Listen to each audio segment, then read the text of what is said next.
G'day. In today's Eye on China, we take a look at what a growing middle class and an aging population means for the spa and wellness industry in China.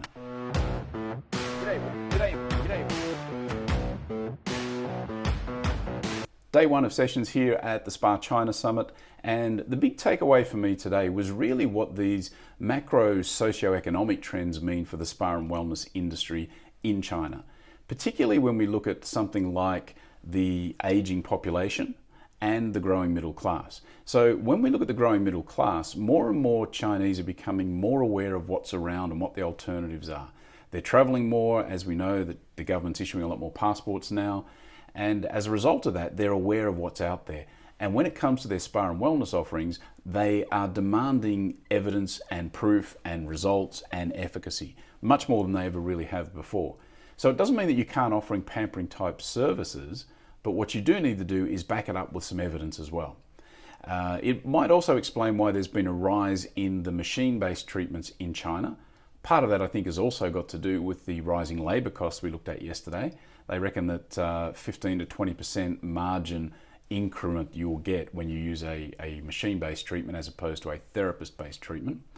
The other thing that becomes really interesting, though, is when you start thinking about the aging population, I think it's going to open up a lot of opportunities in aged care for wellness providers, which I think is a trend that's probably going on globally at the moment as well. But I think China could very quickly get to a point where they're kind of going to lead the world in this space. I really believe that somehow.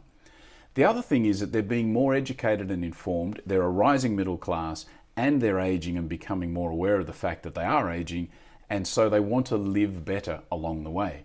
And so that represents a massive opportunity for the spa and wellness industry to help them do that.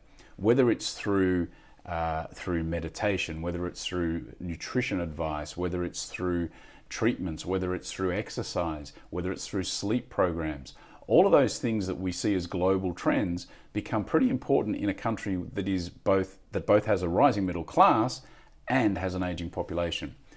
The other interesting thing I got out of today is that there are a lot of opportunities in spas and wellness centers that have failed. So over the last 5 years, they've been through a massive boom in the spa industry in China.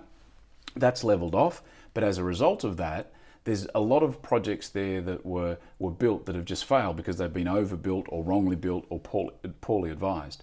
So there are opportunities for those of you looking to get into China to maybe come in and look at some of those failed projects and see if you can potentially turn them around. So that's kind of a snapshot of what's happening for me in China from what I'm seeing at the moment.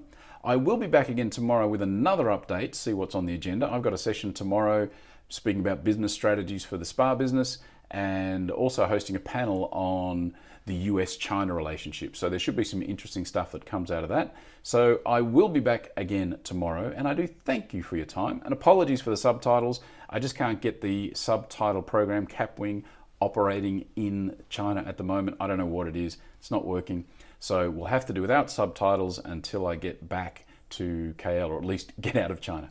Alrighty, thanks for tuning in. I'll be back again tomorrow. See ya. I don't get it, so I guess I'm getting old.